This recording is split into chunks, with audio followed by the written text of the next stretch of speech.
Hi, I'm Nick, and in today's video I'll be attempting to install the Bafang BBSHD 1000 watt mid-drive motor onto this Trike 700. I chose to install this 1000 watt mid-drive motor rather than a hub motor because hub motors are 135 millimeter spacing and the Trike 700 is a 130 millimeter rear dropout spacing. If you want an in-depth look at everything that's included with the kit, go ahead and check out my other video where I thoroughly unbox all of this. In addition to what's included with the Bafang kit, I also have a bunch of other materials and components that I also had to purchase. For a real brief look, we've got the battery, motor, we have the computer wiring harness here. I have the brake cable, cutoff switches, or the brake sensors I should call it, the chainring, mounting hardware for the crank arms, a light that I won't be installing today, and the throttle. Here's a look at all the additional stuff. So these three items, 1, 2, and 3, were ordered from Utah Trikes. It's a battery mount specifically for the Trike, a Trike custom torque arm, so the motor, when it spins or turns, it doesn't twist back the opposite direction. This is to mount the computer. I have 5 extension cables, 2 for the speed sensor, 2 orange ones for the brake levers, and 1 extension cable for the computer.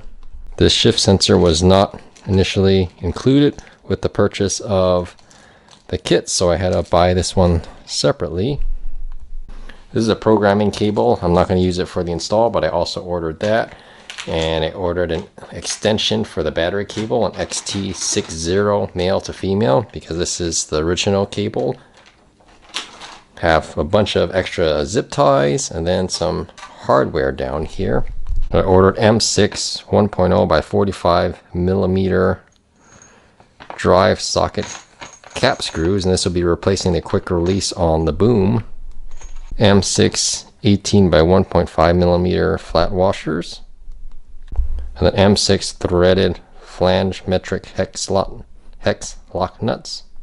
I think I only need 2 of them, but it came in a whole set, so I have a bunch of spares.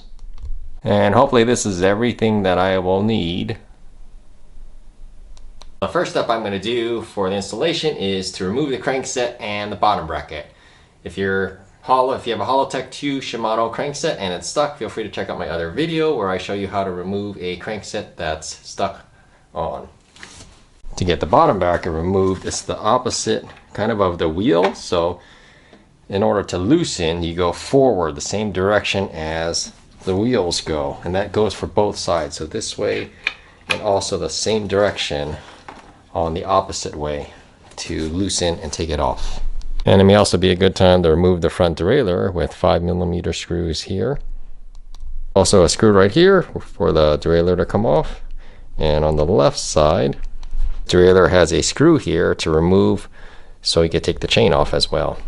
Now I'm going to go ahead and put some grease on the ends of the square taper here, the threads here, and also the end of the square taper there. Bolts to install the crank arms already come pre-thread locked. Custom torque arm here, I'm going to put a little bit of thread lock on these bolts as well, and then assemble this torque arm by lining these up here, and should screw in just like this. The torque arm should probably be installed like this. So the blue indicates the little thread lock I applied, and go ahead and install those. So then it needs looks like a 5 millimeter to go ahead and tighten this on. Now that the bolts are installed, as you can see, the torque arm will sit in like this, and the boom of the trike should go over here. So why don't I go ahead and install the motor now. So now for this part, I'm going to go ahead and take the motor, making sure the cables are on the bottom, and just go ahead and slide it all the way through and let it sit with the cables on the bottom there. Now we can go ahead and install the torque arm here. Slide this right here, And it looks like we have to move the derailleur cable first out of the way. And this will slide in here, like that. And that way this prevents the motor from swinging upward as it goes forward. You can look from the top down, it looks like there's a space here. So before I'm not sure if the torque arm needs to go in first, or if you have to put in one of these spacers first. I'm gonna go ahead and install this torque arm first, because see, as the motor turns the other way, it pushes down here, and that's what the purpose of this torque arm is, to prevent this motor from winding up and hitting this post up top. On second thought, it looks like you need the spacer because this end won't screw all the way in. So standard threading, righty-tighty, tightens this one all the way on, and this one's supposed to be 50 to 60 Newton meters to tighten all the way. So this tool was actually included in the kit that I purchased. However, some kits may not include this tool, so you may have to make sure that you purchase this tool separately. Otherwise, it'll be very difficult to tighten this to the proper torque. With the spacer in here, it looks like the torque arm's still a little too far out, so I'm going to have to reverse them again and probably put the torque arm first. The screw gets real close here, but it ends up kind of biting into the motor housing a little bit, but you could still screw it in further. The other option that I'm going to do now is take these long screws, put them up top, and take the short screws and bring them to the bottom. For the torque arm, it makes sense that the shorter screws are actually on the bottom here because it fits pretty well, and the long screws are up top. This tool here doesn't fit all the way around, but the torque arm kind of in the way, but it fits, you know, 2 1/2, 1, and maybe half and half here, so you could still tighten it quite a bit. This other cap here just goes right on top of it, and it screws over and threads it over like that. And you could use the opposite side of this tool, not this one, but this side, to go ahead, put this on and tighten this on fairly snug as well. Now I'm going to go ahead and put on this chain ring, and then I'm going to go tighten it down in a star pattern. So, you know, take this one, that one, this one, and then the bottom one. And it comes with these Allen screws already. So as you try to tighten it and you push down, it keeps turning. This is the ratchet, and if you look at the other side, it's not moving at all. So unlike other cranksets, see, when you tighten this part right here is not even moving. It kind of ratchets forward, because that way the motor could spin and your pedals could even spin backwards as it's pedaling forward, because there's a ratchet inside the motor area. Might as well put the crank arms on. They are labeled left and right. So there you go, left and right. So this is the drive side and non-drive side. These are 8mm hex bolts. So go ahead and find an area, slide that on, and go ahead and tighten on, spin it back a few times, make sure it gets seated, and then go ahead and tighten these 8mm Allens onto the crankset. Let's go ahead and mount the battery. So I'm going to show you, this is what comes with the Utah Trike's battery mount kit. There's this, these clamps here, some bolts to clamp it onto the stays, and then we have some other screws here to mount the battery mount here, and the big battery is right here onto the mount here. If the bike is facing to the left, the cranks are this way, I'm assuming I could hopefully install it this way so this points towards the motor. Maybe I won't need the extension, but I do have that XT60 extension cord also. So I'm assuming it goes something along like this. This is upside down, and these will go ahead and mount right here. Mounting holes are just right here, so it's not spread out throughout the whole battery. And then the battery slides in right here. Go ahead and put a little drop of Loctite on these bolts as well. So as we gain the motor, we're going to be losing the bag, unfortunately. So just undo this, undo this one, and the one on the bottom to make space for the motor. I mean the battery. These clamps here, I'm going to have to go from the back side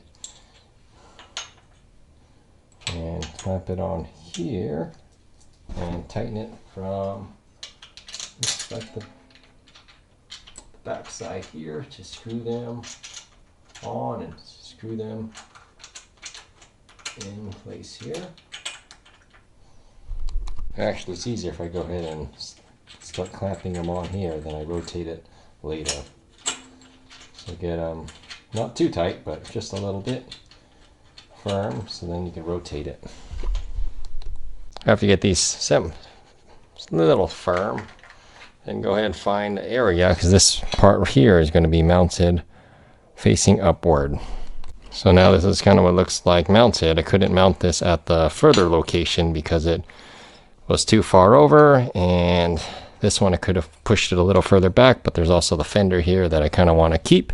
So if it does rain, this fender here prevents the water from spraying onto your back, which is super helpful. So I want to keep this here. You have to figure out pretty much what angle you want it, because if it's too high up, the battery is going to interfere with this top bar here. You can see something like this won't work because this is in the way, so it probably has to angle kind of outward just a little bit. Now if I do mount it this way with the battery cable sticking out this direction, it may be fine. However, the key is going to be on the opposite side. As long as you can reach through the other side, or it's sticking out in the back like this. So line it up maybe like this, and hopefully you can still access the key, and maybe this is a good angle. I'm also going to put these washers in here as I tighten this bolt onto here. For this mount on here, I have the screw, the flathead part first, and I put it in through here, and then on the bottom I'm going to put the washer, then the hex bolt on the bottom to tighten it. Now that this part's installed, you can just go ahead and slide the battery up here and slide it back, and it's installed. So the end of the battery mount here is XT60, and this I believe is like an Anderson, and it connects to the motor up front. Buy an extension cable to connect to this battery mount here, but the big question is if this one cable itself works all the way. And it does make it. As long as the battery's facing rearward, it looks like you line up the black and the reds here, and you can go ahead, slide them right in, and it fits with a little bit of spare length. So this one goes to the light. This one goes for a gear shift cable, I believe. This one is for the speed sensor, and this one is for like a wiring harness that goes to many other plugs. Here's one, the other end of the wiring harness, and it goes to a semi-lengthy cable, and there are 4 plugs here. The green one on the left goes to the computer, these 2 to the brake sensor, the brake cables, the shutoffs, and then this one goes through the throttle. How to plug this one in is fairly simple. You line up the arrows and just slide it in very carefully. Just push it in.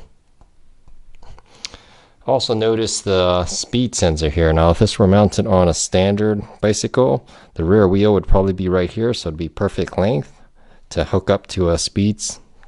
But however, on this bike, the wheel is a lot further out, so that's why I have the extension cables as well. So there's some arrows lined up for this speed sensor extension cable. Go ahead and line them up with the plus arrow up here to the other, sorry, not the plus, the arrows. And then go ahead and tighten this.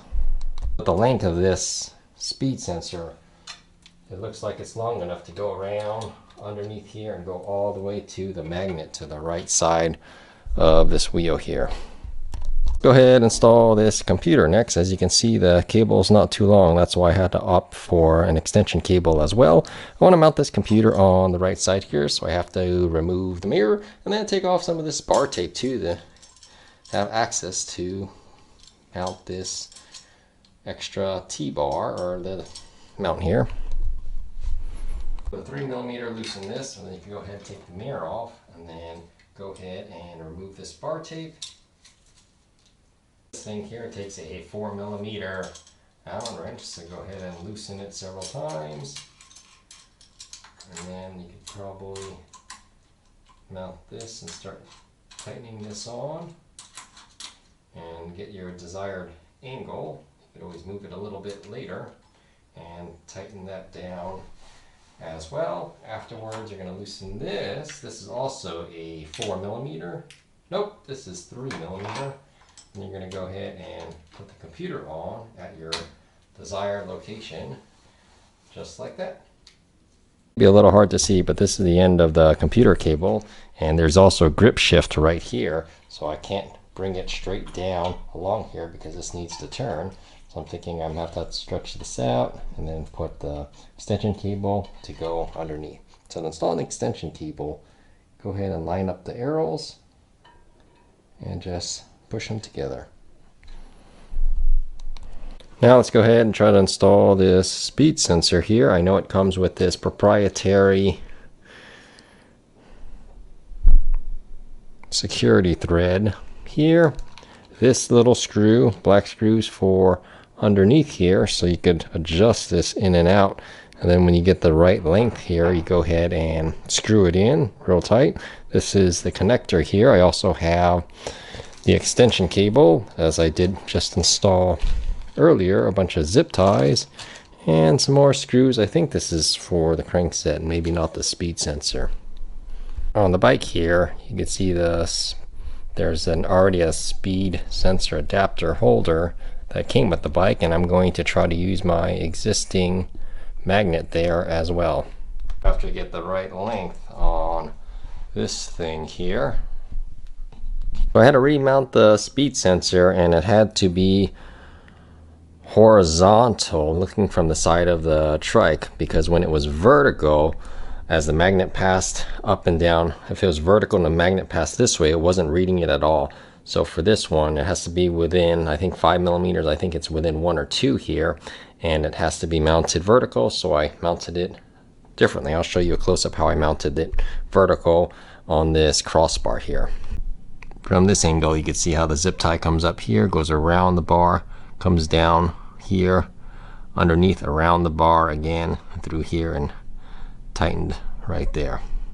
Good thing about this setup also is that with this bolt, I can move this in and out for micro adjustments to get it real close to the magnet. So as you can see here, it's within 1mm, real close to the magnet. Here's a close look. I used one zip tie, and it went around from under here, around, through the other section back there, and around here. And I tightened that quite tight. Now let's take a look at these brake sensor cutoff switches. There's 2 of them, and the sensors are actually right here, and it should come with 2 magnets. The magnets will line up to this area right here, and when the brake lever is pulled, it should separate it and shut the power off to the motor. I did not buy any extensions for these cables because they are quite long already.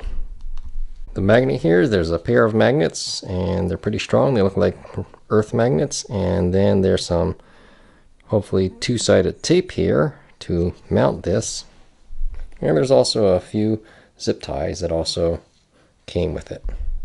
Let's take a look at the brake lever right here.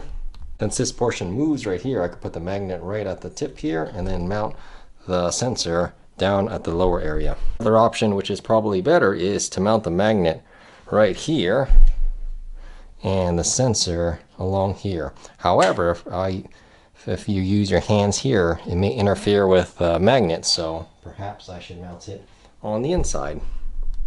At the right side here, I mount it on the inside, the sensor and the magnet right there, then it's out of the way, and I don't have to worry about some hands touching it or interfering with it or actually knocking it off, because you knock it off and there's no magnet, the motor may not work at all, and there goes the rest of your ride. So it's probably not going to be disturbed if it's on the inside.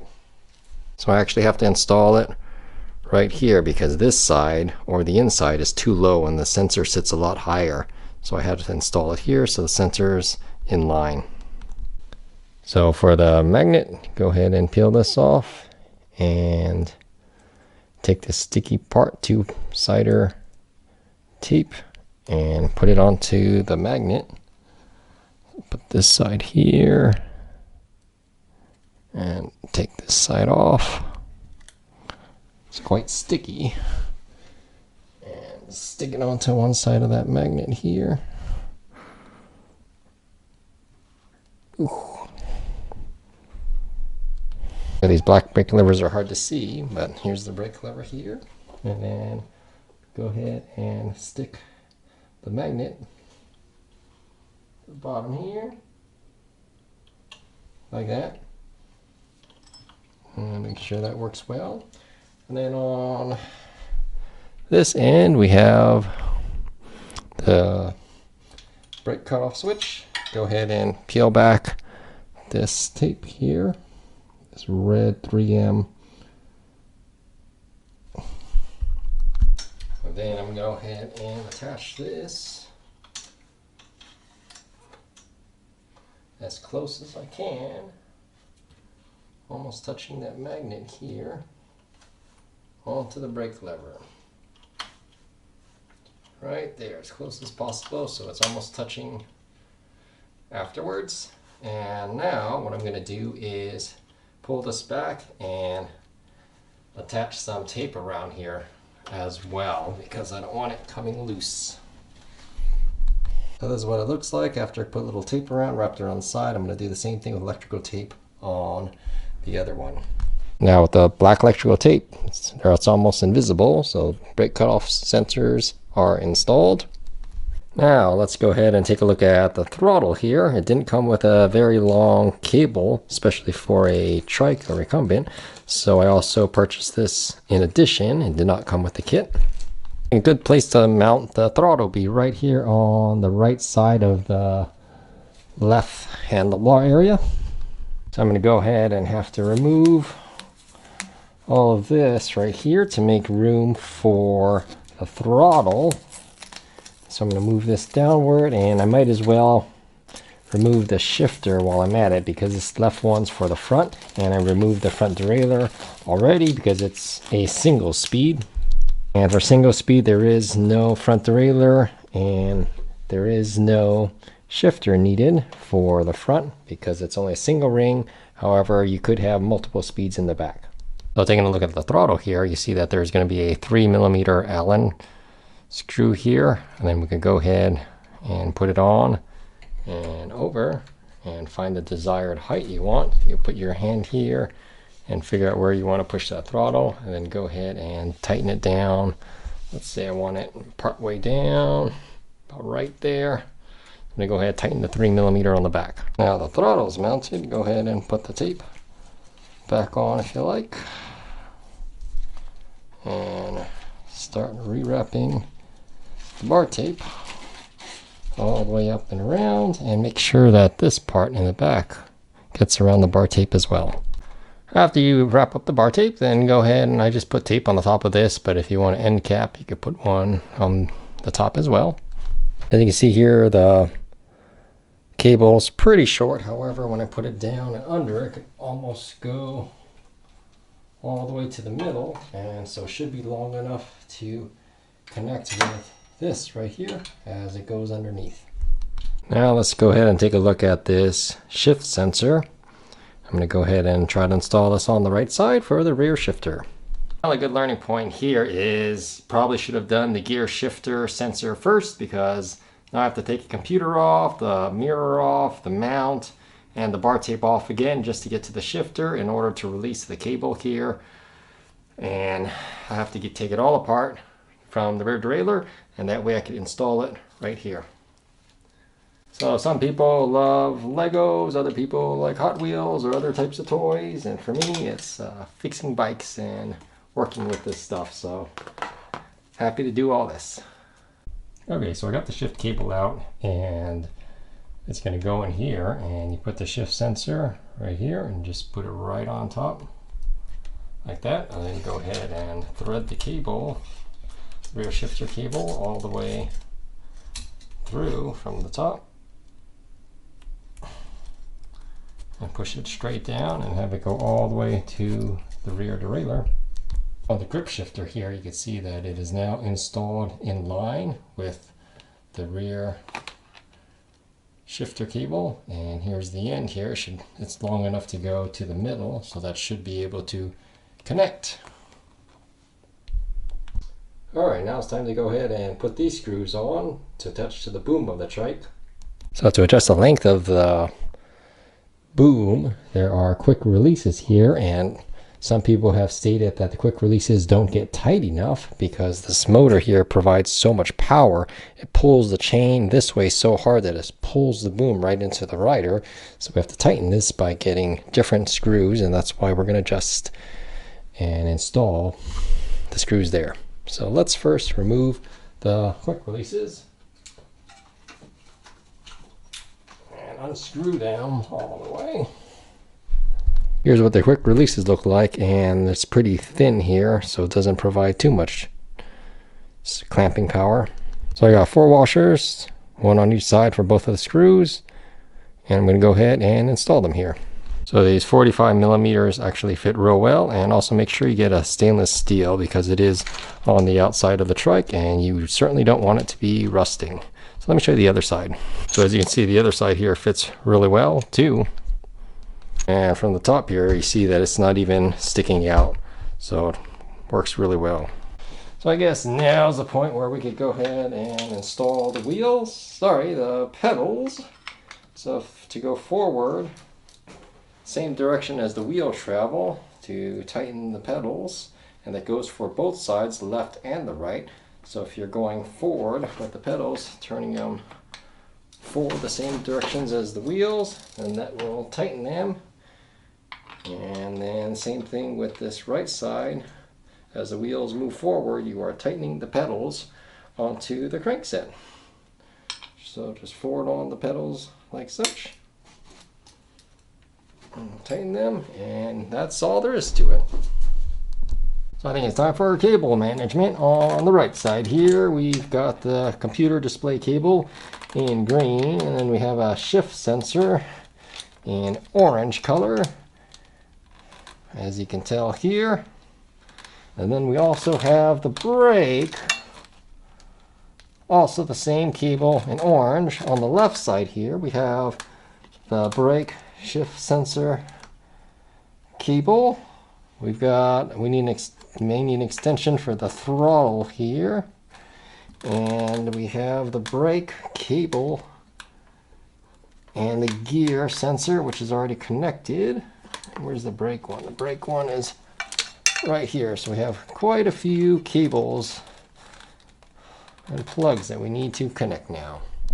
From the motor, there is this one orange one that's either for brake or gear shifter for a cutoff. So what I'm going to do is, because the gear shifter cutoff is not long enough, I'm actually going to use the left brake cable and line them up and go ahead and snap these in together if they fit right here, just like that. So now we just have 4 more. So the gear shifter cable, we could connect into one of the yellow ones here. So line those 2 up, connect that in together. The right brake, I could go ahead right here, line this up with the other one. Let's see, right brake, line this up here and connect these as long as the arrows match. Okay, now we have 2 more. Computer, it's the green one right here. Make sure these are as least tangled as possible, and connect the arrows, line them up, snap those in together. And on this side, our favorite, the throttle. So let's go ahead, line these up, get that throttle all connected. Boop, pops in. Then we have to manage all the cables and wires here. Use the zip ties, and I'll probably attach it underneath the seat or right here on the side so it's not interfering with the thighs when you pedal, and get it all out of the way. So I have a bunch of zip ties here. I also have some tape, scissors, and I also have some smaller zip ties as well. So I went ahead and tidied up the cables here. As you can see, I used some bar tape for the first one, and then I used some zip ties underneath here, and I used more zip ties underneath, and they go all the way underneath the bike. And then on this side, I went ahead and put them on the side here and zip tied it here for the excessive cables there, and it goes all the way back to the battery. Mounting the battery on the bike is going to be pretty straightforward. You do need the key because it does have a pin right here that locks it into place, and you need the key to lock it in place. For this portion, just put the battery over, slide it downward, turn the key to lock it in place, and now it's all locked in and the battery should be engaged.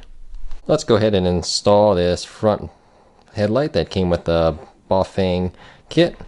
As you see here, I have some zip ties, scissors, electrical tape. I actually have a band clamp, or a hose clamp, I hope this thing works, and a flathead screwdriver for the end here. This is the actual connector, what it looks like at the end of the headlight. I like to mount the light on the front here of the derailleur post area, so I went ahead and prepped the area, wrapping 2 layers of electrical tape and putting some tape here where the light's going to attach.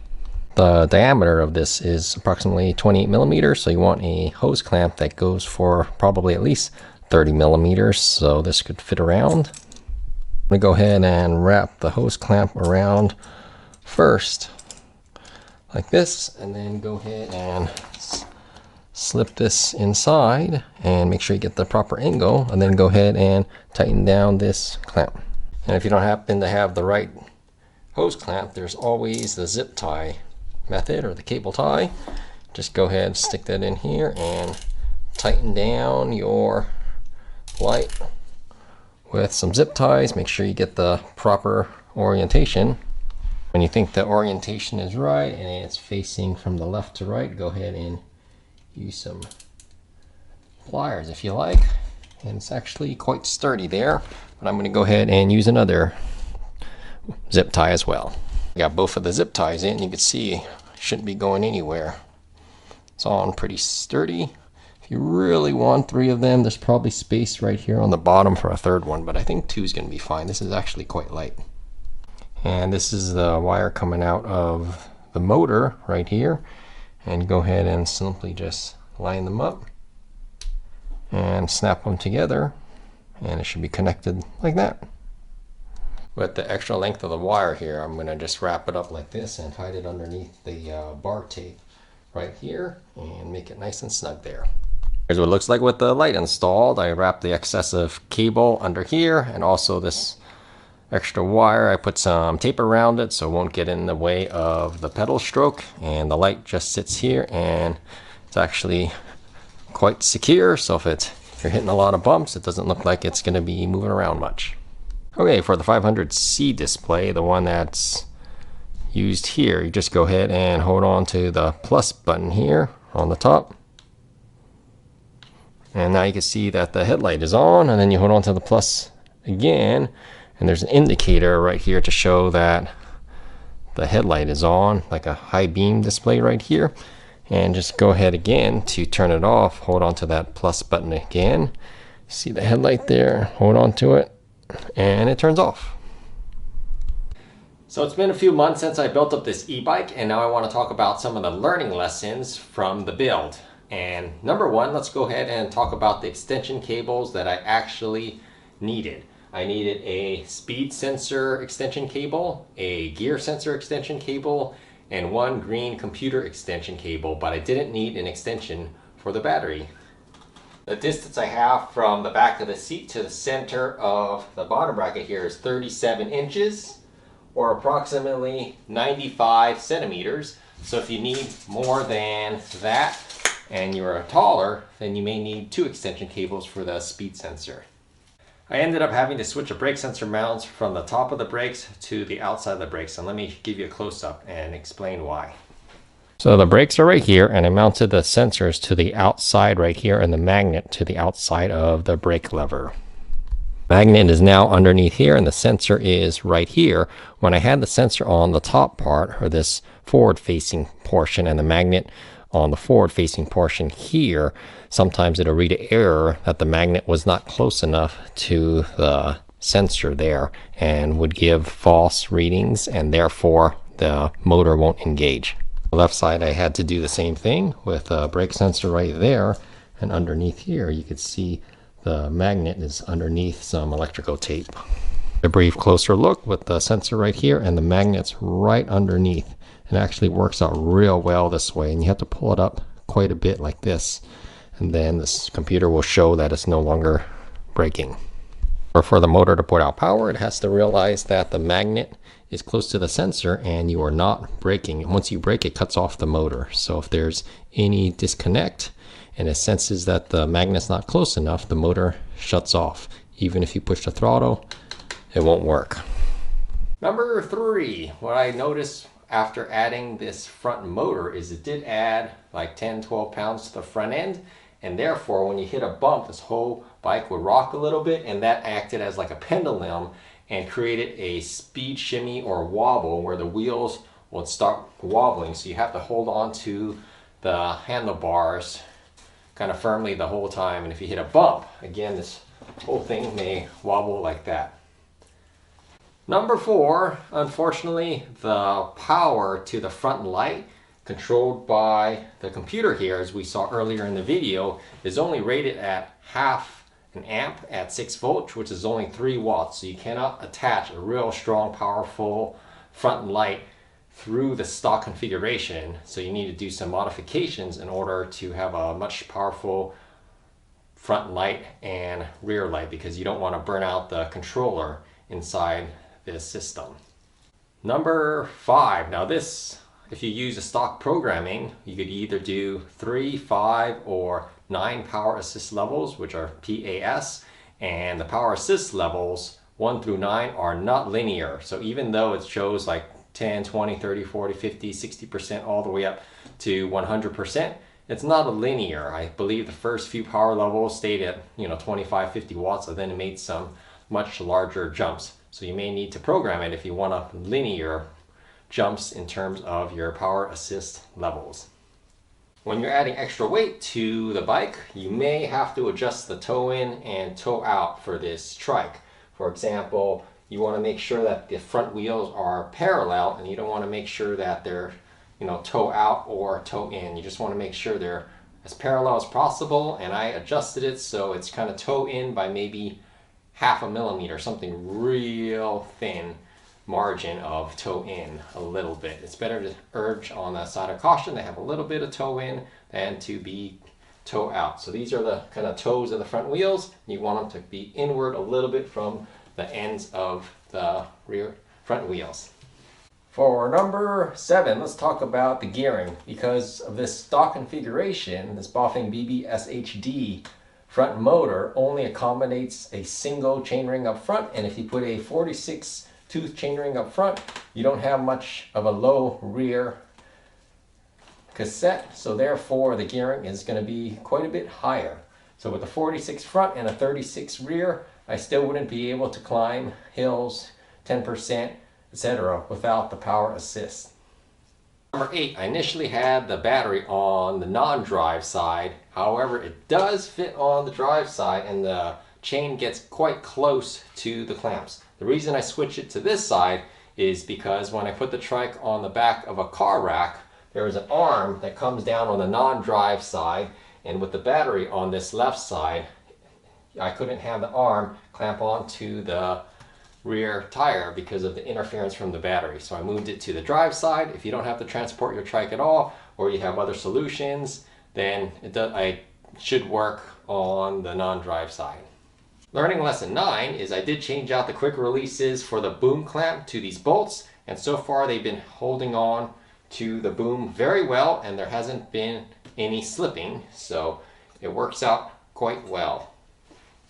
Learning lesson number 10 is that with the motor and this kit, your average speed may go up, and therefore the faster you go over certain bumps means you hit the bumps a little faster, and therefore the ride's a little more bumpy. In order to accommodate the changes for the more bumpiness, I went ahead and installed fatter tires so I could run lower pressure to reduce some of the bumps felt on the road. Learning lesson 11 has to do with not having a front derailleur and a 1x system. The chain fell off the front chainring a few times, so I had to install a chain keeper to keep the chain secure onto the chainring. It's just a simple one, but it does its job quite well, and after installing this one, the chain's never fallen off. Learning lesson 12 is that with the weight of the Ebike kit add-on, it adds more weight overall to your ride, and therefore the stopping distances for the exact same amount of pull of brakes or the same force, it's going to take a little longer, or your stopping distance will increase. Therefore, I thought about increasing the brake rotor sizes from the stock 160 millimeters to either 180 or 200/203 millimeters, but I haven't made that change yet. But it is something to think about, that if you do add extra weight, your stopping distances may increase or change. Learning lesson 13 takes us back to the front of the bike. Earlier in this video, you saw that we installed a torque arm here. The torque arm was biting into the frame, so I had to put a aluminum can or a tin can, and I bent it around the boom and installed it underneath so that it'll distribute the weight of the torque arm when its motor's running, so hopefully it wouldn't scratch up the frame as much. And last, we come to learning lesson 14, which is cable management.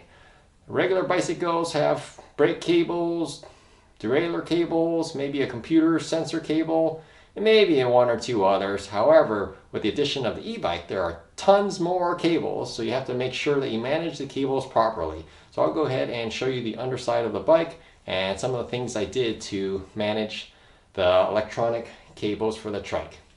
Ideally, the cables here have just the right amount of play, so when you're turning the Trike or bicycle, that the cables can move.